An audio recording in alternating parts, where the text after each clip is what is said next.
Welcome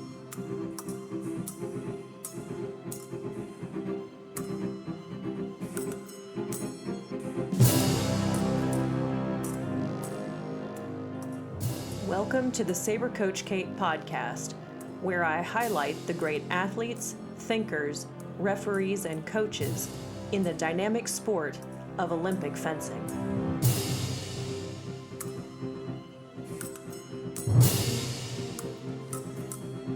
Guard. Well, Cody Mattern started fencing at age 15 after, believe it or not, an argument with his brother. After only training for 2 years, he became the Junior National Epee Champion, a feat he repeated the following year. He competed at the 2004 Summer Olympics, placing 22nd in individual and 6th in team. Next, Cody took part in the U.S. Army's World Class Athlete Program from 2005 to 2012.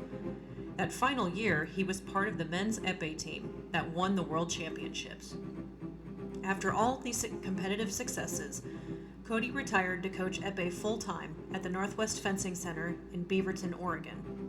Tune in today to hear of Cody's journey from teenage fencing wonder to coach, USAFencing Board Vice President, and Vice Chair of the USOC Athletes Advisory Council.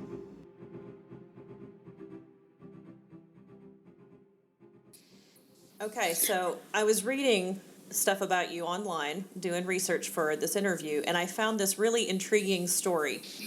Something about back before your fencing days, you and your brother had a disagreement about who would win a fight. Let's see, it was between a musketeer and a samurai, I think. So in your professional opinion, would a samurai or a musketeer win, and why?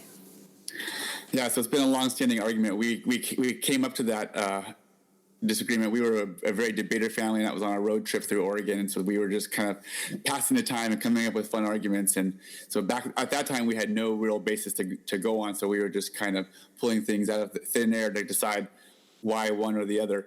But in my professional opinion now, without having been a serious high-level kendo athlete, but I really feel like a high-level, especially a high-level epee fencer, the advantages to the musketeer, and my rationale is simply that the musketeer is a one-on-one combat fighter versus I think a samurai is much better in a group setting. And in particular, the precision of a musketeer would be able to, in my opinion, disarm the samurai by hitting them in the hand. And if you're unable to hold your sword, that's going to put you at a pretty serious disadvantage. And since the samurai doesn't have anything to protect their hand, like the epee belguard to protect a musketeer's hand, that would be my professional breakdown of how the fight would go if the tactics and execution were all brought to bear correctly. Well, and see, me being a saber fencer, I'm voting for the samurai. Because you would probably be disemboweled before you could hit my hand. But, I think the argument will live on. Yeah. So, you were hooked on fencing after only doing it 2 weeks. Mm-hmm. What was it that appealed to you so much about this sport? I think a lot of it has to do with the community of the people. I think that makes a lot of things more exciting and fun when you have a great community and great camaraderie amongst the people you have. And when you have a lot of people with passion, that makes it really easy to get hooked. I think that's kind of the magic of good coaches and good clubs, is that they have that environment that hooks you. And I think sometimes you get hooked on the environment more than you even get hooked on the sport, and then you fall in love with the sport over time. For me also, I was always pretty athletic, and I was really excited about getting involved in a one-on-one sport. So something that I didn't have to be a part of a team. And it wasn't as though I didn't enjoy being in teams, but I moved a lot. And so it was difficult for me to be consistent about making it to practices. I tried playing out for basketball. I was pretty tall. And that made it difficult for me to be competitive in a team environment sport like basketball, because I wasn't able to play years and years to get that team bond and kind of get a flow of how people work. So fencing was really great for me, because right off the bat, it was about your creativity and your imagination coming into a fact of how could I try this, try that. I feel like at heart, I'm a bit of a mad scientist, and I love to kind of tinker with things. Fencing is a great sport for somebody who likes to tinker with things and is not afraid to kind of take a chance on a different idea, because if you fail, you learn quickly. If you succeed, then you kind of get that immediate reward. And so for someone who's creative and excited about kind of trying different, trial and error on different things, fencing can be a great avenue for you to be able to outlet in that.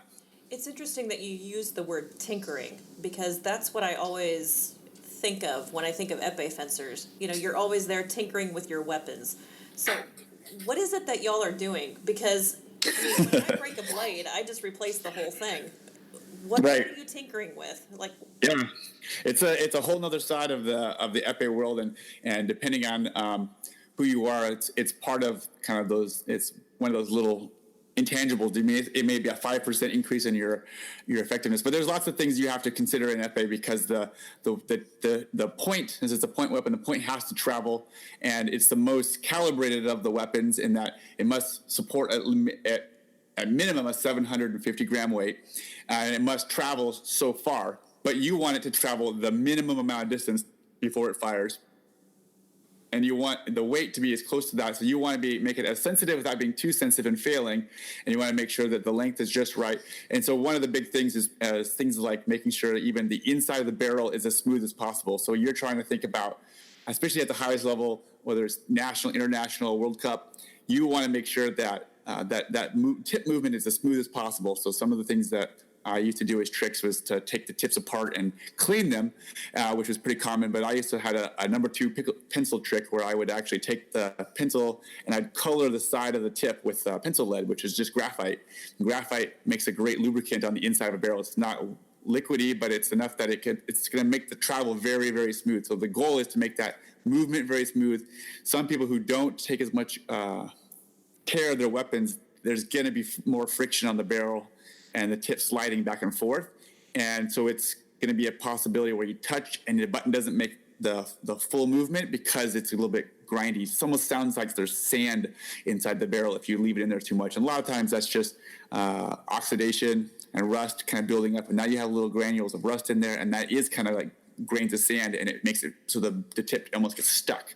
So a lot of times that's the tinkering with the fine end of the point, and that can make a big difference. Also, resistance in the lines and making sure your electricity flows as easily as possible. You don't want to take care of. You want to take care of as many things that are outside of your control, outside of the bout when you can. And things like making sure your equipment and your body wires are as smooth as possible. Make sure that whatever you do on the strip has the best chance of it succeeding, and not having to worry about blaming your equipment afterwards, and try to take those out of the equation.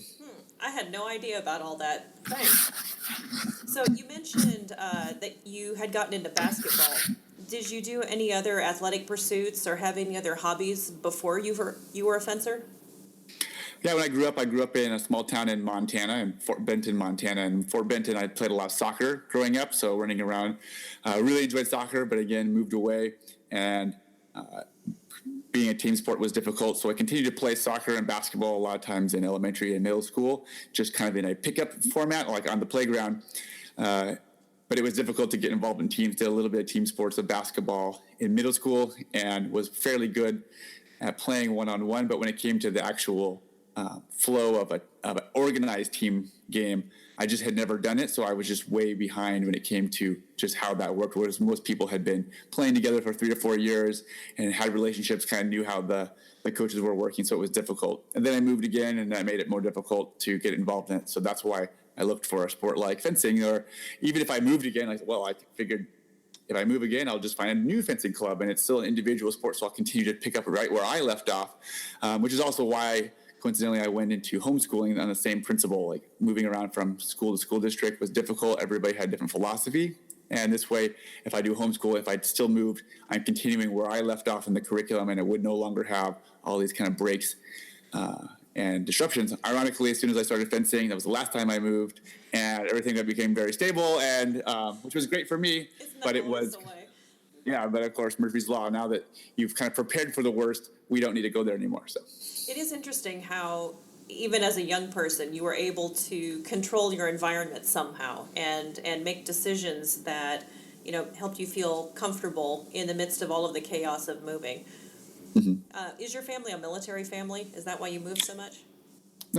No, but that's usually the most common question. I just had a lot of, had some deaths in the family. I've been adopted a few times when it comes to like family and things like that. So it was just kind of a series of unfortunate events, and then just kind of, situations change. And so, but again, like you said, it's all about, after a certain point, you're saying, okay, well, this is the situation, good, bad, or indifferent. How are you going to make the most of it? How are you going to move forward? And so at some point, I felt like, okay, I wanted to be a little bit more proactive about it. And I think that was, while it was a difficult part of my childhood, I think actually it really prepared me well for a lot of the decisions that came after that. And I really built a lot of character from it. Tell me about the people who had an impact on you as a fencer. I really feel very strongly that I had really a lot of great support here in Portland while I'm growing up with the Marks family, Bob Marks and Suzanne Marks, who are basically the kind of the godparents and of fencing in this region. They've really done so much, and before them, their family, their mother, who brought the Oriole brothers to the Portland area. So kind of some history on that was, that they kind of brought these fencing master from Seattle, which was Leon Oriole, and he kept bringing him down on weekends, and it got so big that he finally decided that maybe it would be a good idea to bring his brother over, and that was Eve Oriole. And then Eve kind of took over the Portland branch of the Saul Orioles, and continued to derive incredible success as a coach. He was a 5-time Olympic team coach. Then he went off to Notre Dame and was the head coach at Notre Dame, and I'm still giving lessons to this day in Las Vegas. So he's an incredible man, and that's kind of the history of our club. And so the Markses and their family and their history has been a huge impact. Later on, it wasn't until probably 4 to 5 years after that I had started fencing that I got introduced to Michael Marks, who we brought in, and we upgraded our club to a bigger facility, and subsequently changed the club's name to Northwest Fencing Center. And then I started working with Michael Marks. Michael Marks was probably the most influential person on my fencing, and especially on my coaching. And he was the one that was my coaching mentor, and one of my best friends. To this day, I always think of Michael as just like a fencing savant. He just has such an incredible mind for it. Just like things come to key, he forgets more things than I probably will learn in fencing, and just an incredible guy, and kind of an interesting way of approaching the sport. And he's the one that gave me the passion and love for wanting to become a coach. And I started mentoring as a athlete, but also as a coach, starting around 2000. While I was still training under him at Northwest Fencing Center in Beaverton. What's the best advice you ever received as a fencer? And that could be about fencing or about life. Some of the best advice I've ever had about fencing would definitely be,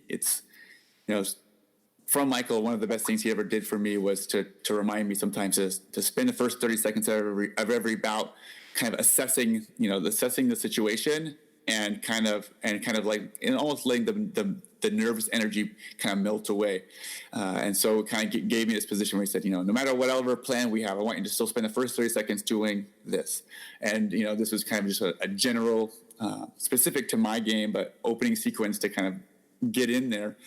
And no matter whatever else was going on around me, that 30 seconds kind of helped kind of just let all those other distractions and demons and whatnot kind of melt away. And after a while, you just kind of get into that mental zone, and you start to focus in on the tunnel of just the fencing, and all the other things disappear. And I think that really helped me stay in the moment. And I think that's really a very process-oriented approach, kind of to bring that into focus. And it's also a very realistic environment.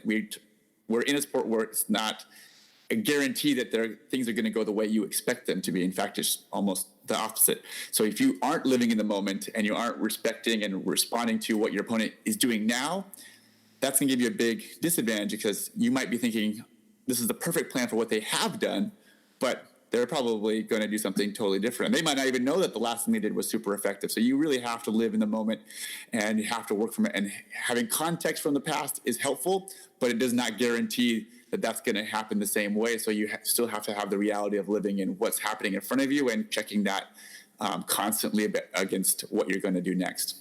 Well, you're absolutely right about that, because as a fencer, we should be constantly evolving and learning new skills. And yeah, if someone has scouted me, hopefully I'm going to be able to come up with at least a few surprises. So that's absolutely right. I also was thinking about how Michael Marks told you 30 seconds. For my students, I tell them use the first 2 or 3 touches. And, that's probably like 5 seconds, Yeah, that 30 seconds is like the end of a Saber bout. Like, I can't wait 30 seconds. My 30 seconds is over. The match is done, especially if it's a pool round. So, yeah, that probably doesn't work so well in the Saber realm. But, yeah, kind of making sure you're coming out there with in the epee world, with that 30 seconds is like nothing to come out and usually work on that timing and kind of flow into it. So, yeah, that's, good to translate it to the other weapons. Yeah. Now, it's pretty cool that you've got an article about you on Wikipedia. And it actually has more than just like the standard little 3 or 5 lines that a lot of fencers have. It says that you started fencing in 1996 and you won the Junior National Championships in both 1998 and 1999. And I had to read and reread that because that's only 2 years later. How did you get to those heights in just 2 years? Yeah, I hadn't even really connected that to, like the history of fencing over time and realizing that, I started pretty late. I started when I was 15. And so, 2 years later, I'm 17 and I was able to win the Junior National Championships. I think a lot of that came down to a couple of different things that, some people talk about, breaking the talent code as a coach and trying to figure out are there talented athletes and not. And I try to even think back to my own experience. I think one of the big things was I really fell in love with the sport, and I really, as a homeschool student, I was able to really dive into it. I'm a hyper focuser by nature, and I really did exactly that during those first 4 years. I just loved the sport. I would come in for homeschool classes. I take my lessons at like 3 in the afternoon, which most people couldn't get to yet because they were just getting out of high school. But I could take early slots because I was homeschooled and I could be very flexible with my schedule. And then I would stay. I would stay for youth class. I would stay for the advanced class. I would stay for the adult class. I would be there till about 9 p.m. and I'd ride my bike in. I'd ride my bike out. And so on one level, you might say, wow, it's super impressive that in 2 years you were able to achieve such heights, whereas most people would take twice that amount of time.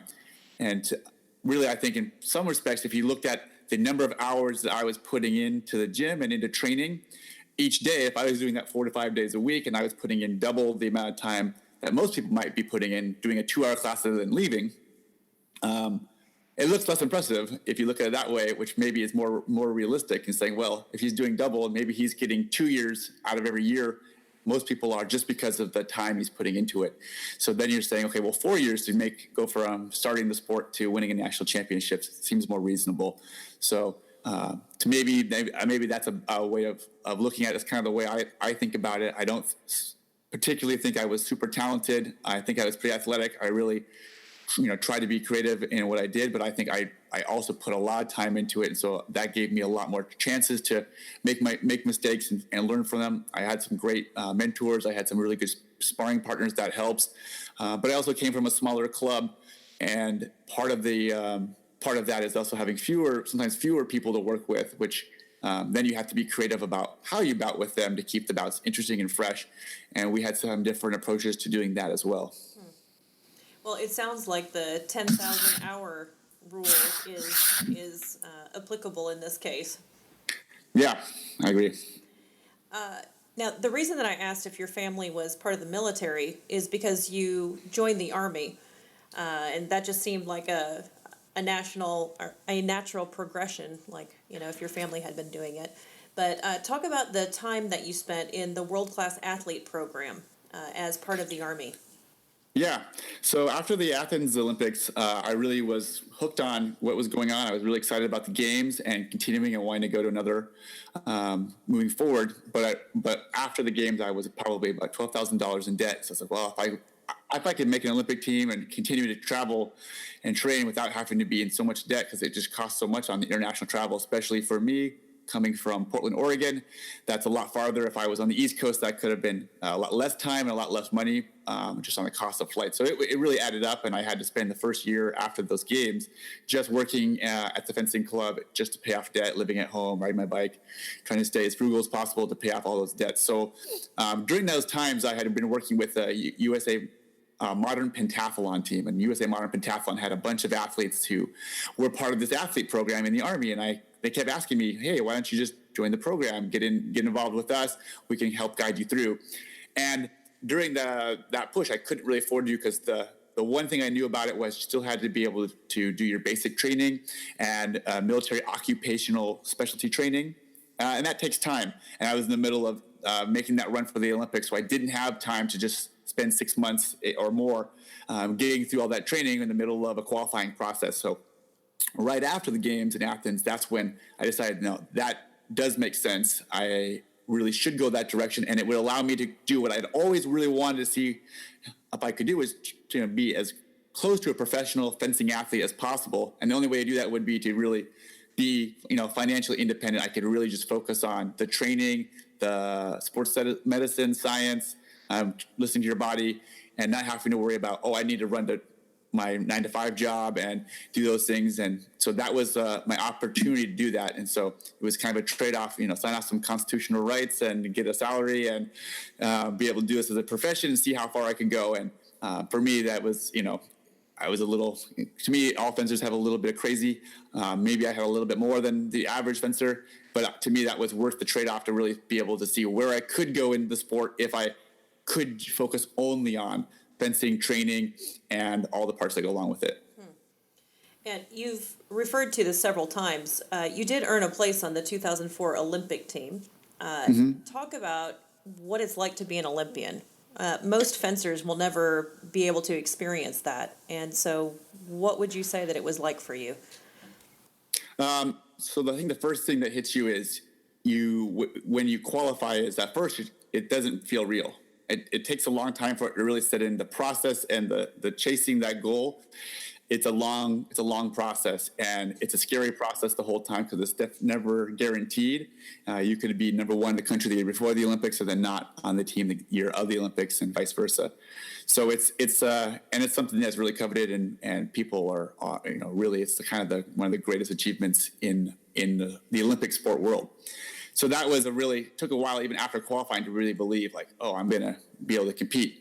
Once you finally get there, one of the most impactful things is anybody who can get a chance to walk in an opening and closing ceremonies at the Olympic Games is when it finally feels real.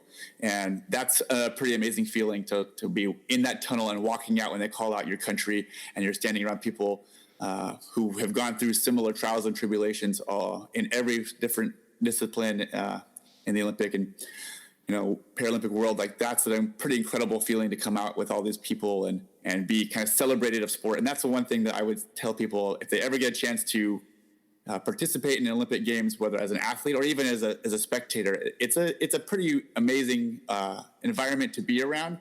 I think it's as close to a sense of world peace as I've ever experienced, where you go to a country that's not your own, and everybody is happy to see everybody else. And you could ask anybody for directions on the street, and they probably don't live there, but they're going to do their best to figure out how to help you. They might give you a bus ticket. They might, find a way to give you that information, whether they speak your language or not. And it's just a unique world where everybody's coming together and to celebrate watching sport, seeing the trials and tribulations as you go along. And it's a pretty cool experience to just be a part of it on any level, as you see all these, the melting pot of the world come together with this idea of playing games and celebrating, all of it. And, even though that, we're trying to find out who's the best that day, it's just people just being excited to see everybody else. It's pretty amazing. Wow, that's really neat. Anytime I get to watch the Olympics, I've only ever seen it on TV, but there's always, you still manage to capture that passion that the athletes have for being there. And then, of course, there are always those backstories about how they started when they were 3 and, mom had to give up these things so that Johnny could do that. And, it's such a story for everyone of what you've given up to accomplish those heights. And it's always so inspirational.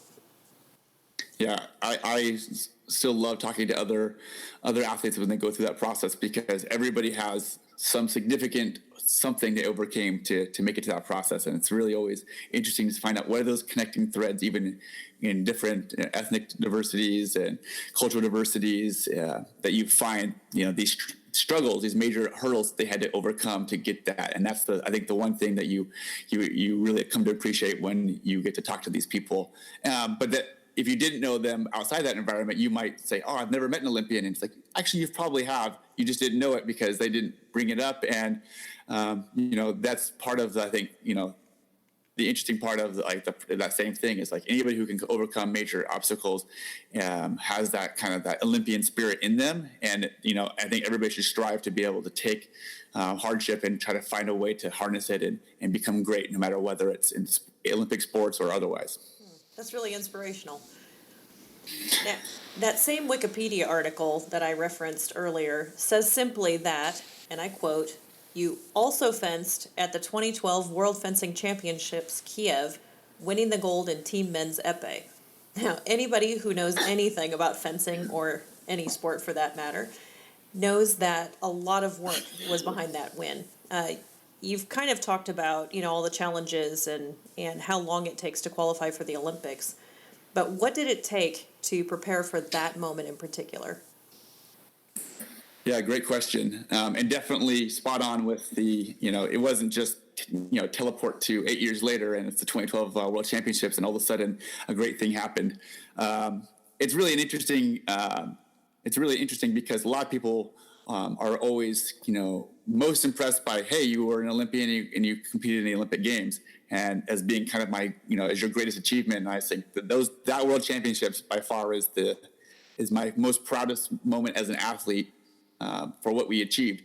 And to put it in some context, when we qualified for the Athens Olympics at that time, our team's best result to qualify at that time, and we just had to be the best team in the Americas, the zone. So we were competing primarily against Canada and Venezuela as kind of the main rivals in the area. But our best result that year was 8th place. And we beat Korea to make the top 8 in a very tight match. And at that time, neither Canada nor Venezuela had made a top 8. We had made one top 8. We made the top 8, and then we fenced off the rest of the places, lost all the rest of the matches, finished 8th place. But that was the bump in our world ranking and points that we earned that kept us, just a few points ahead of our rivals the rest of the season. So our best result in 2003-04 season was top 8, was 8th place. In 2012, our worst result was 4th. Wow. To give you an idea of where that was. And so, we had come a long, long ways from our best result was a top 8, and the rest were in the 16 or 32 to our worst result was 4th place. And it was a lot of bronze, silver, 4th right out of the medals. And going into those World Championships, the team had matured so much as a group. Some of the players had changed. We had Ben Bratton who'd come on and really found his groove in his position, and really we had really tactically figured out how Ben's strengths could be applied well, and he was really feeling the action, and his confidence was at an all-time high, and he was able to do amazing things. Having Soren Thompson kind of filling in a different role, but being able to really be a great pitch hitter on a lot of our events coming into it, really throwing a monkey wrench in other teams' ability to strategize how to come at us. And then Seth Kelsey being, I think, one of the greatest closers of all time, just mentally, his fortitude as our closing team leader, and his ability to communicate with all of us the whole time. And I think that was another big part of it was, the ego check was in place. Nobody was out there for personal glory. Everybody knew how to keep their ego at the door and communicate what was their feelings, plus or minus any individual match. And then figuring out who to play in the right position and when to hold the cards and when to go all in was a huge part of that success. And also really we had great team leadership as far as the coach. We had Sebastian Dos Santos as one of, I think, the best team coaches of all time. His ability to work with different people, different personalities, and then strategize how to use people at their best, and also to get the best out of people. I think he's almost a wizard when the way he can work with people and bring them all together to get the very best out of them, and his ability to also do recon, and he did a lot of great video analysis leading up to that. That was absolutely crucial to that World Championship gold, which was the first gold medal team performance for men's fencing in U.S. fencing history at that time. Yeah. You've mentioned the roles of the other teammates. What was your role on the team? My role was I was the setup fencer. So in the 9 rotations of team bouting, I was always the second to last. So we often called it the shooter role, and my role was to set up Seth, who would be our closing position. So I had to be very versatile in what I needed to do. There were times when Seth had to kind of dial in what he felt the score was that he needed to be working from to go into that last rotation. So sometimes we would be down 5 or 6 touches, and he would tell me, Cody, I need it to be tied. I need to be down only 1. I can't be down 5. I can beat this guy, but I can't beat him 6-0. I can beat him 1-0. I can beat him 2-1, but I can't beat him six touches. So that was a lot of times my role was kind of being able to dial up what Seth needed. Sometimes it was to hold the line, and sometimes it was to push the envelope. And that was always a really interesting position. That's where I think the trust and the communication over time amongst all the guys was huge, is that he would be able to tell me what he needed, and sometimes he needed a lot, and sometimes he needed nothing, and he would just tell me. So he was always very good and very honest about kind of running some mental simulations of what the score needed to be able to pull it ahead, and then be able to ask for just enough and not to be too greedy as the closer, who obviously would love to have as big a lead as possible every time, but trying to ask for reasonable support going into that match. So that was oftentimes my spot, was to make sure that he was in a position to he felt he could win. Mm-hmm, mm-hmm. And you retired from fencing after that. Mm-hmm. Any regrets about giving it up just as you reached that top spot? My only regret in retiring in 2012 was that it might have, whether it was myself or Seth or Soren or Ben, it was, I think, a hard reset for our program. So my only regret is that the program had a big drop off, and in the eyes of the Olympic Committee, the United States Olympic Committee, we went to a World Championship gold and finished the season ranked number 1 overall and winning the overall World Cup. So then they're starting to look at funding and support from a time of like, hey, you guys are on top. We want to see this maintained. And we went from 4 guys that had been basically doing it together for 10 plus years, and that's kind of one of the things, that the maturity and the time it takes to dial it all in, to basically a full reset of 4 new guys who had not really ever worked together. And because these guys, our team, had been pretty consistently on those teams, it prevented other people from getting that experience. So you have new people, Ryan, trying to rise to the occasion. And I think that those individuals currently are getting there, but it was tough. I think my only regret would have been if we had communicated better with USA Fencing prior to that, to try to see if they would have found a way to talk one of us into staying on the team as a mentor, to help kind of ease the transition of the next generation. I was really passionate that it was important that, in my position, I felt like it was important for me to step down at some point,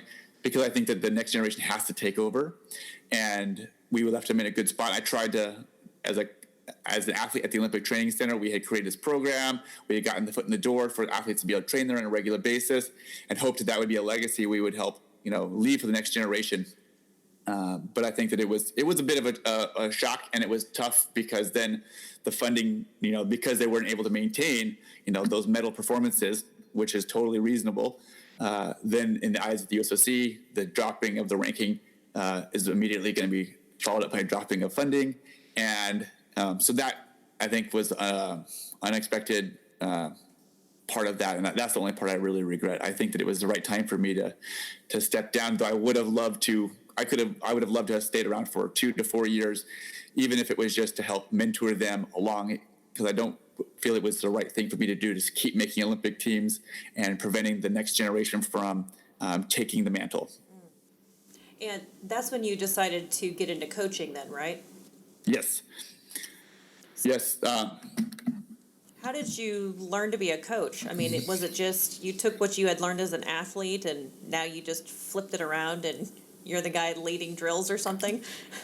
Not quite. And I think a lot of people at first were, they kind of assumed that was probably the situation. And I've certainly heard people say, just because you were a great athlete doesn't mean you're going to be a great coach, and vice versa. You could be somebody who wasn't an Olympic athlete, and they can make some of the best coaches of all time. And a lot of people did not realize that during this entire period from 2000 to 2012, I was purely looked at as being an athlete on the international teams, but I was coaching the entire time. I had been mentoring under Michael Marks. I had been running classes, teaching lessons, not running programs, but I was assisting programs and working under another coach and studying. I had gone to the US Fencing Coaches College and studied both foil and epee at the Coaches College and got certified as a coach during that time on a couple of the lower level coaching certificates, and then I had still been continuing to work that while I was in Colorado Springs. I had been an assistant volunteer coach at the Air Force Academy, so I would go and work with the Air Force cadets, run programs, lead bouting and training as a volunteer coach there from my experiences there. And we had done a lot of work together as athletes to run our own practices and decide what were the ideal balance of touch load. I had created with Seth as a part of our resident athlete program. We did a lot of creation of a lot of situational bouting drills and ways to do it, because we were both very high level fencers. But even fencing Seth every day, after a while, it gets a little bit repetitive if you just fence the same style every time. But we recognized that there were certain scenarios that happened individually and in team that we needed to recreate and enhance our understanding and our resistance to. So we had created these ways to find more natural ways instead of just saying, oh, the score is magically 14-12, deal with the stress. I'm like, well, there's no stress because it was a arbitrary construct you just threw at me. And so I don't really feel invested in being ahead or being behind, because I'm just dealing with this, versus when you are in a bout and it gradually gets to 14-13 or 14-12, and now you've had all this context in the match. That's why it can be so stressful, because you're already so invested and you're trying to pull it out at the end. So we had created a lot of different things, and that helped my transition to coaching. So once I started to kind of lead programs and camps and drills, people started to recognize a lot of those things, and then that was part of it. So it wasn't purely this magic transition of, oh, I'm a great athlete, I'll just do what I do and teach it. And I think that can also make be why people often feel that great athletes don't become great coaches, is because they say, well, this worked for me, and so if you're just like me, this should be fine. And it's my personal philosophy that you really need to find the strength of the individual.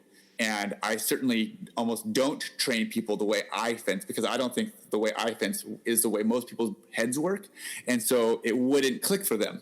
And if I tried to make it work for them, I would get very few and very little success out of my students. And it's more important for me to kind of learn their personality and then observe the nuances of the things that work for them, and then say, I see gold here, and I'm going to start to mine around that area and focus on that. That's not what I did well, but you do it really well. And that's the most important part to me, is like kind of the fun of discovering where their inner strengths are and then building their castle around it. What is it like to be a coach at the club where you were a fencer? Was it a pretty natural transition? I mean, it sounds like it, because you were already coaching when you were there. So in some ways it was. I spent 7 years away while I was at the World Class Athlete Program, and that was in Colorado Springs.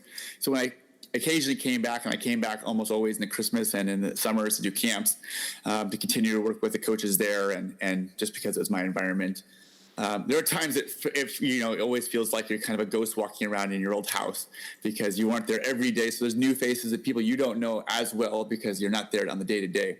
But it was really great, just timing for me to be able to retire and take over for, again, our national team head coach who took over as our club when I left, who was the head coach at the time, and he was transitioning to move back. That was Sebastian Dos Santos, who decided to pursue his family and his kids were being raised in France. So he took that as an opportunity to move back, and he had some family situations he needed to take care of.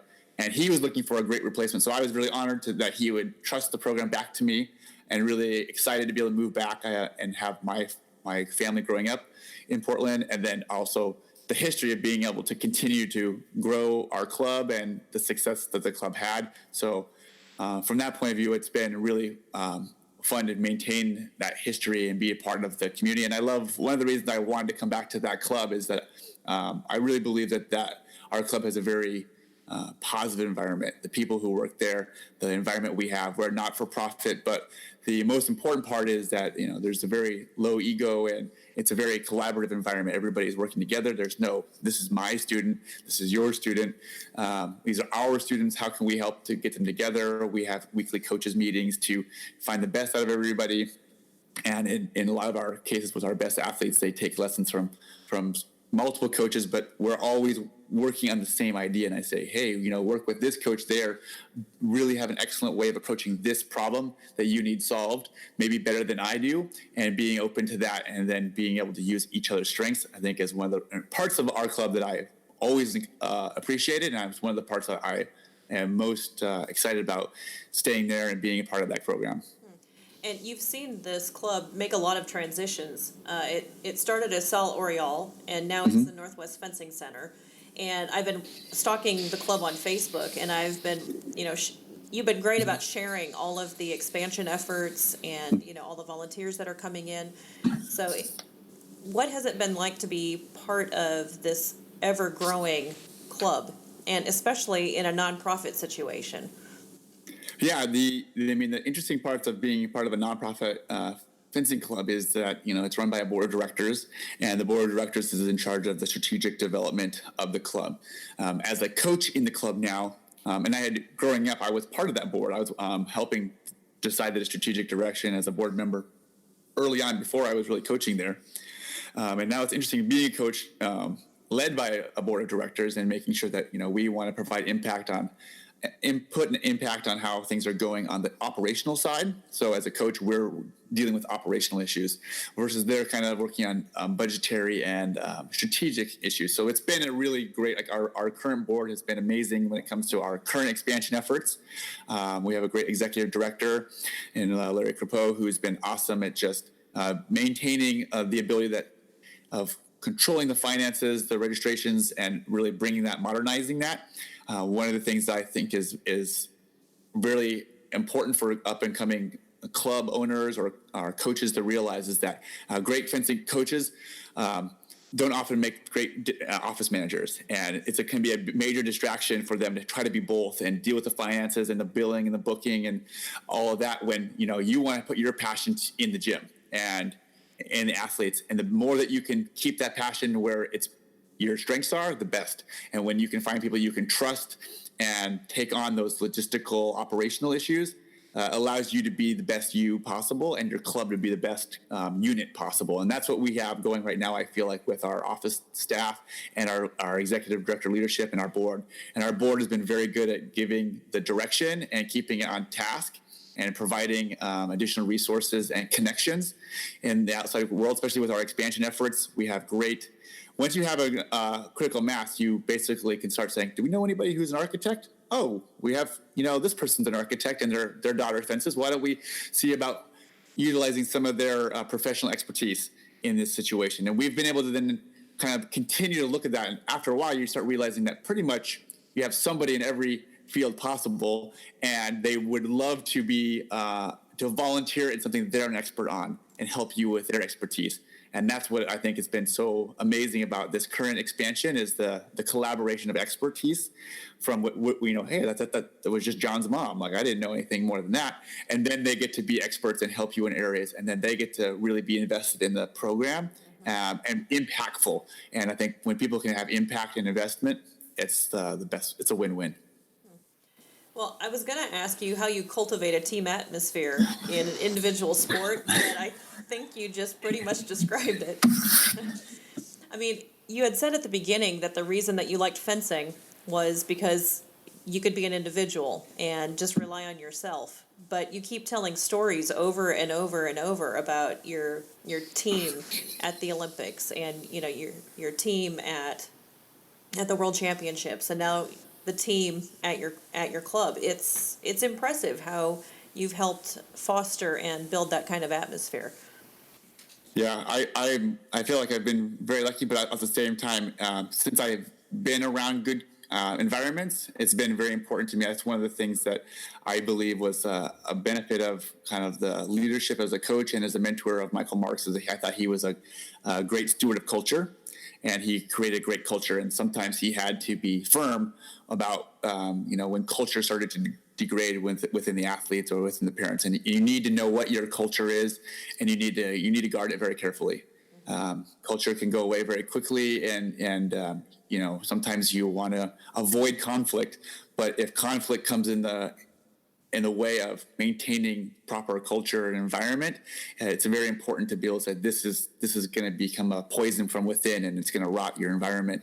And next thing you know, things start to crumble around it. So I think that I was very lucky to see some of these great cultures and watch somebody who was firm but caring about how to cultivate it and maintaining that in different ways now moving forward, and is very important. It's one of the things that I'm very passionate about as a member of the U.S. Fencing Board of Directors, is maintaining that and trying to improve the overall fencing culture and figuring out as an organization nationwide, how do we do that and bring that to new clubs, as well as how do we do that to improve our culture as an organization. Because if we do not, I think, fortify certain aspects of that respect in our culture, which I think is one of the flagstones that is unique to fencing, is our history of chivalry and respect, that we won't get over a certain hurdle because certain people will come and go because they don't feel it's under control. They don't feel respected, and that's going to say, well, I'm going to go somewhere else where I don't have that issue. And I don't want anybody to have that situation where they had a bad culture experience when there's so many great culture experiences here. So we want to figure out how to make that a universal feeling when it comes to fencing and our national and our local environments.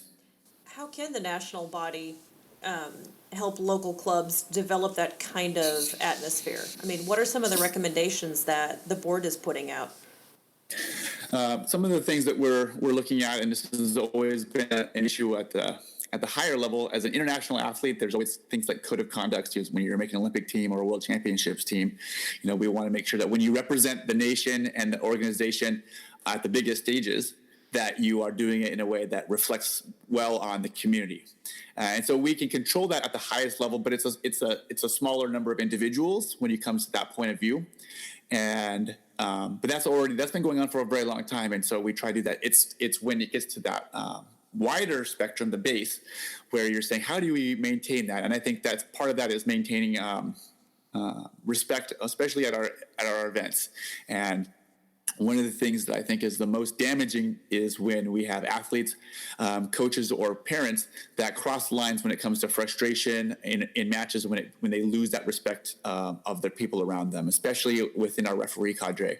I think this is a very big issue, especially in our right-of-way weapons. It's not as big an issue in epee, but I definitely see it a lot more in foil and saber, where because of the subjectivity of calls, people always feel a little bit more personally affronted when it doesn't go their way.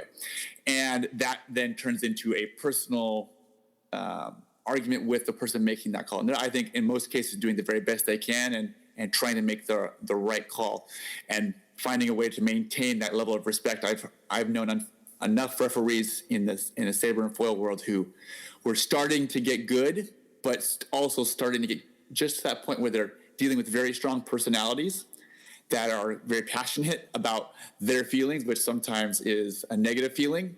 And it gets to the point where that basically gets to the point where the referee in question is saying, I don't want to take this abuse to have to get better.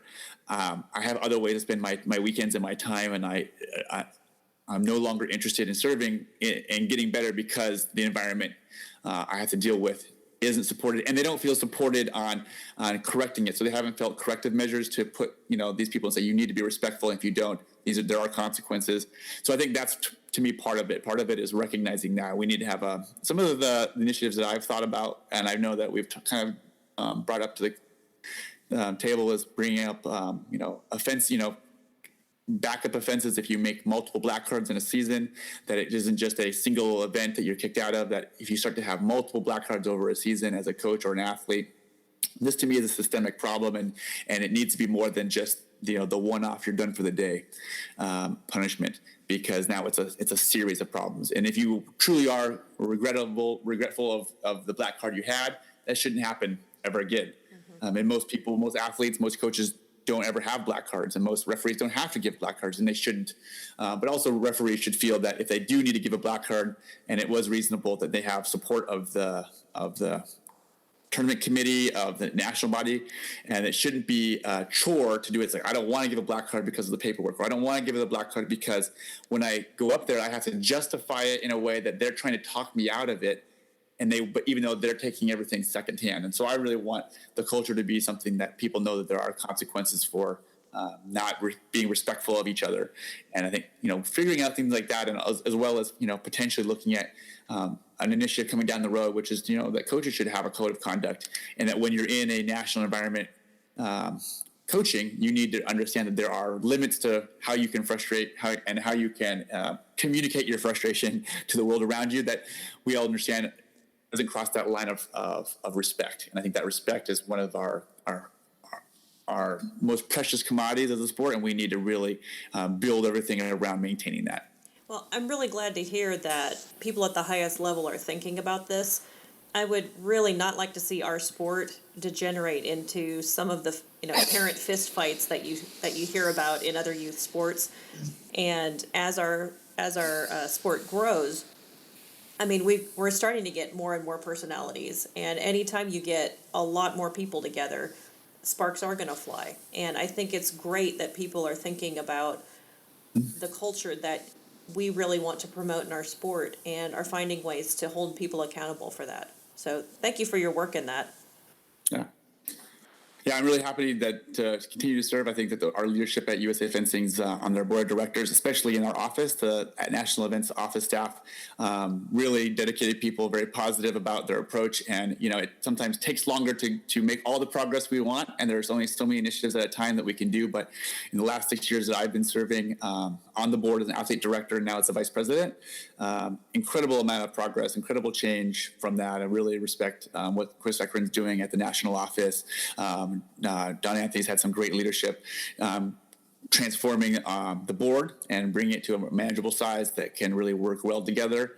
And I think we've been able to work this last year. This is our one of my most proud achievements, is that we got the entire athlete council came to our last meeting, which was last week.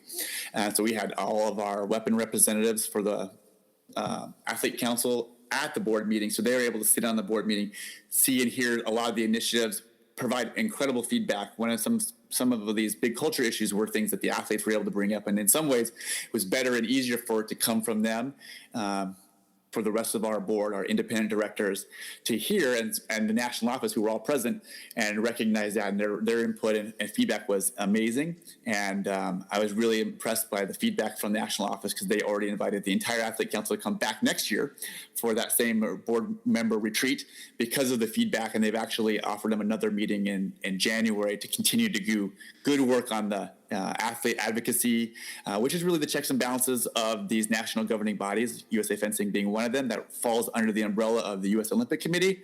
So I'm really proud of their efforts, and Kat Holmes has been an incredible athlete chair for them, and putting in great work with them and being a great leader for them. And I'm really excited about the history of that organization moving forward and their impact directly on how we operate, and having more of those athlete voices impacting it.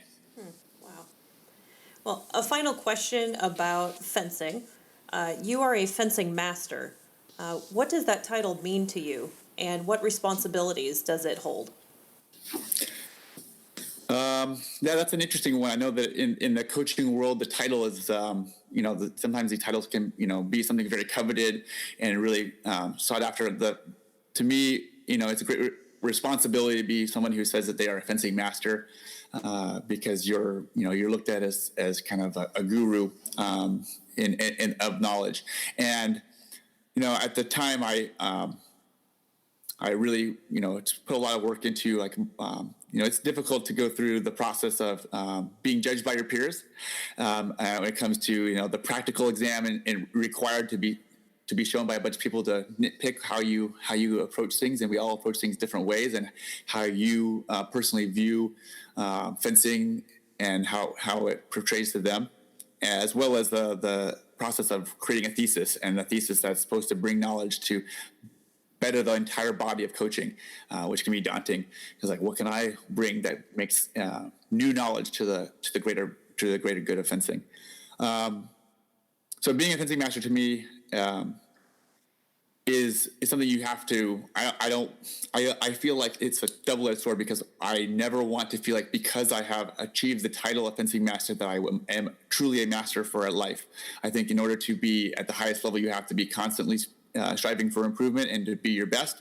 And in our sport, the title is great, but the respect more comes from how people see your success and the people you bring up, whether it's who they are as individuals and the culture you create, or the results they have on the strip, is more indicative of kind of your status. And I know a lot of great fencing coaches throughout the United States that are not masters, but I would never look at them as anything less than a master, based on my respect for what they do in their programs and the athletes they produce.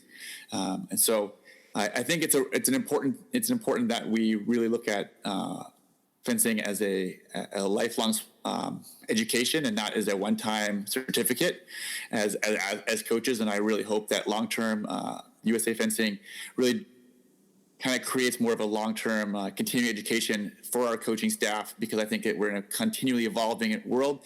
If you look at what's happening in USA Gymnastics, and now with Taekwondo and others, there's a lot of things going on that require continued education when it comes to the Center for Safe Sport and our culture of safe sport as a body. And that's part of what good coaches need to do. Is it's not just about your lessons, it's also about maintaining respect for boundaries and creating environments where everybody's safe, and then and they understand how to be safe. And you're in some ways, I think a great coach is also, and not just a fencing coach, but a life coach, especially since we do so much work with youth athletes. Are influenced in the NCAAs and being a gateway for youth to be able to go on to create different things in their life when it comes to their careers.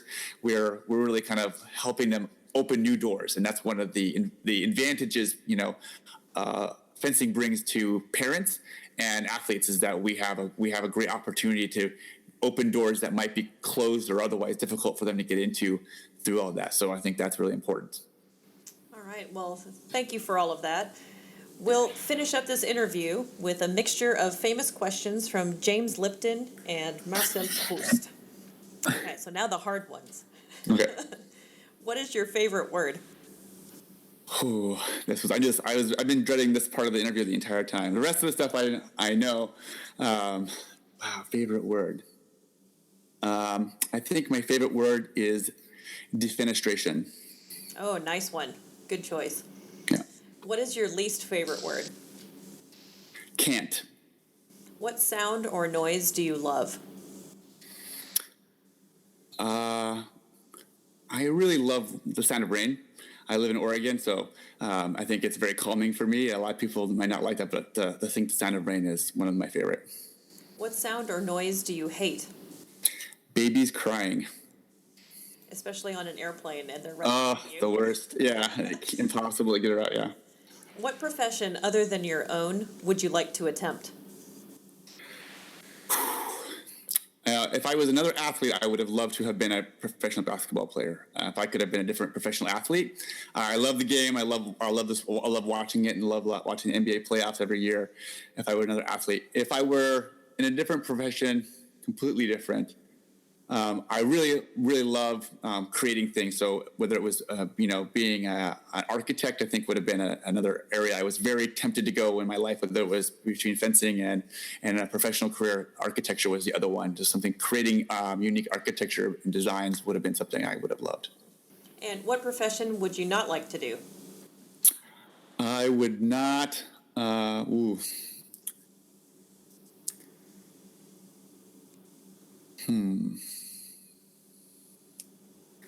Something I would not like to do.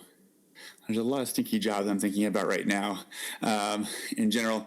But there are definitely some careers that I feel like you really respect people who can achieve those things. But I think I have a very hard time, particularly maybe in law or to be a judge. I think sometimes it can be very difficult to be in a situation where you have to pass judgment, and especially when things are very difficult. Right now, I think the thing that is the hardest for me is in being on a board of directors is dealing with all of these, hearing the cases about sexual abuse and things like that. So somebody who had to do that, I have an incredible amount of respect for that work. And if I had to listen to Center for Safe Sport claims every day, I think I would go crazy. And I think it's one of those things that I would have the hardest time with, is any kind of advocacy for child abuse or sexual abuse. That's something that I would not be able to do as a career.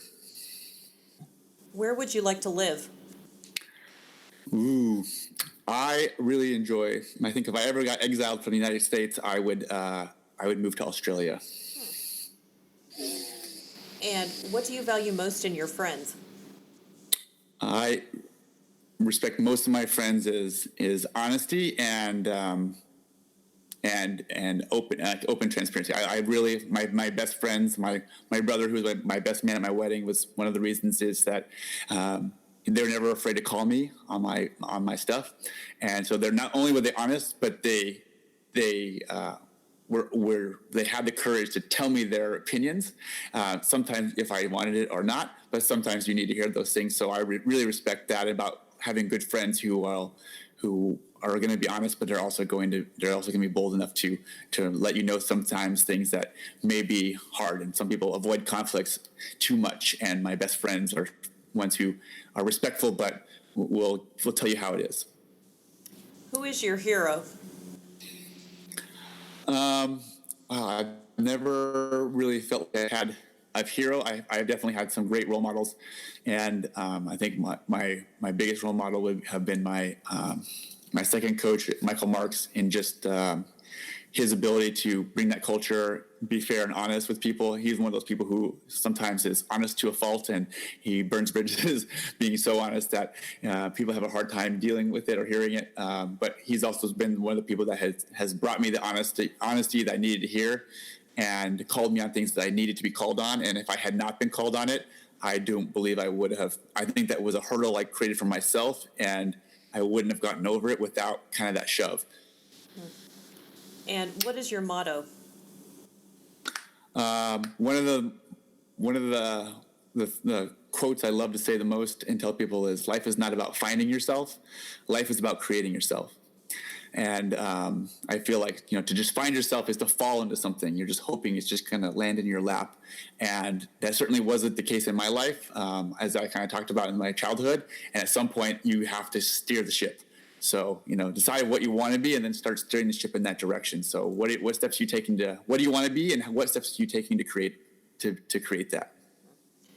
Well, it has been so great to be able to talk with you today. You've had a lot of interesting insights into your own fencing career, but also into the sport in general. So thank you so much for all that.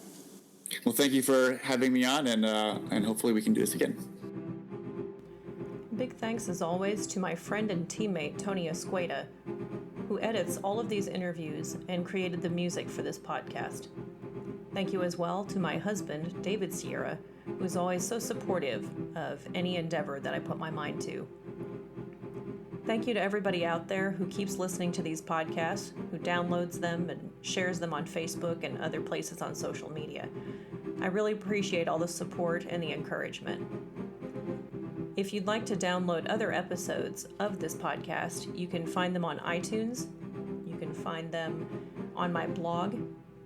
www.wordpress.com/SaberCoachKate. You can find them on the Saber Coach Kate Facebook page, and you can find announcements about them on my Instagram page. If you visit my Instagram page, you'll see pictures of a lot of the meals that David and I prepare, including my famous breakfast hash. So check it out. I look forward to hearing any comments or questions you might have, as well as any ideas for people that you would like me to interview. You can send those requests to sabercoachkate@gmail.com. I look forward to hearing from you.